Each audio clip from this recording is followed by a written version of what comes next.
Welcome to the February 26th new moon and eclipse. Now this new moon is at 8 degrees in Pisces. Now 8 degrees is the number of manifestation. It's like bringing heaven to earth. It's the number of infinity. If you put it on its side, it's the infinity sign. It's also the number of the visionary and the CEO. So you've got this grounding energy that's in Pisces, which Pisces is a spiritual sign. It's a sign that's used of intuition. It's a sign of deep wisdom. So it's like accessing this deep wisdom to create something, to bring something to earth that is from the big picture, that is going to really help manifest things in a way that's beneficial to everyone. So let me show you another interesting thing that's going on in this particular chart at the time. So here we have the new moon at 8 degrees. Well, we also have Uranus and Mars at 21 degrees in Aries, opposite Jupiter at 22 degrees in Libra, and they're both squaring Pluto at 18 degrees in Capricorn. Now, this makes for a very interesting activation because it's a very powerful activation, because between these two, Uranus and Jupiter, it's like there's a lot of power here with Mars being conjunct to Uranus, which is all about breaking free. So there's a lot of passion about breaking free and having something new and innovative that is totally non-traditional.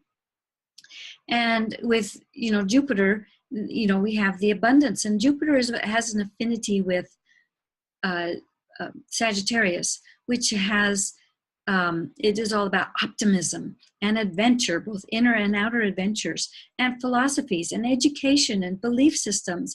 And so it's like trying to come up with some new belief systems that are futuristic, that address the benefits of all of us instead of just for certain segments, and from that will come strong foundations and abundance.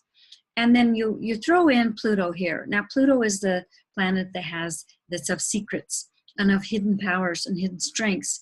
And so it's like using our hidden strengths to create this particular new philosophy that is in the works, and it's all being tempered by this new moon in Pisces, which is about creating something new, and something new with a spiritual beyond the physical elements to it. So let's pop over to the human design chart, because this theme continues to play out. So we have the gate, the sun in the gate 37, and the gate 37 is about finding that balance, that inner peace, and that harmony between other people in a community. And it's grounded here. Here's where the 37 is of the solar plexus, and here it is the 40, which where it's grounding, and it creates this whole channel. The gate 40 is about being alone and balancing being alone with being with people, and needing that alone time to get to know yourself better and to appreciate yourself, appreciate and value yourself. And since it's activating the will center at this time, the will is the center for ego. It's a center for self-worth and values. And it's a place where, people will tend to try and prove themselves. They're trying to prove their worth. And we have Venus activating the channel here of resources. So the dynamic that is going on here has to do with trying to find balance. But to find that inner peace and that inner balance, we have to kind of like let go. We need to be conscious of our resources, but not hang on to them for dear life. And also to kind of get our ego out of the way so that we can, and value ourselves, so that, we're coming into relationships and into our community from a place of value. Now, with this comes the whole theme of abundance. And once we can find this place of inner peace, there will also come abundance. And Saturn and Jupiter are all working together here with, there's lots and lots and lots of ideas happening, and in the right timing, they will come to fruition and bring about an inner enlightenment. Now we've got one thing going on that's going to throw a monkey wrench in the whole thing, and that is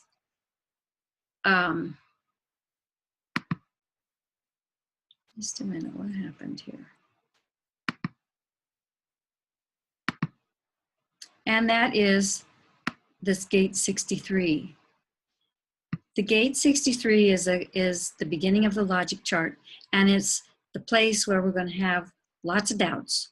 So just be aware of that. Just be aware that the energy of doubt is there, and doubt is gonna come into everything. Are you worthy? Are you valuable? How can you fit into with your relationships? And this is just, do you have the right ideas? Is this the right time? It's gonna raise a lot of questions and raise a lot of wondering. But if you can just hang on to yourself, then you can work through this, and you can receive the benefit of these activations. So just for interest's sake, I chose an angel card to help. How do you work through these things? And the card that came up was the card of share. So when you share, everyone's happy, and that is kind of a key element to being able to bridge gaps between people and between the inner and the outer world. It's like sharing of yourself, valuing yourself enough to share yourself with, and being happy being alone and sharing with yourself on a very intimate level, or sharing of yourself with other people. So there's some interesting themes that are playing out with this particular eclipse, and this eclipse new moon is going to really drive these things into our lives. It's going to activate these on a lot of levels for us. And we may notice, some different things happening for ourselves. And it might be a little unsettling, but if it is, just relax and realize that it's just the transits and it's not you. And everything is well, all is well. So until next time, I'm Elaine Correa.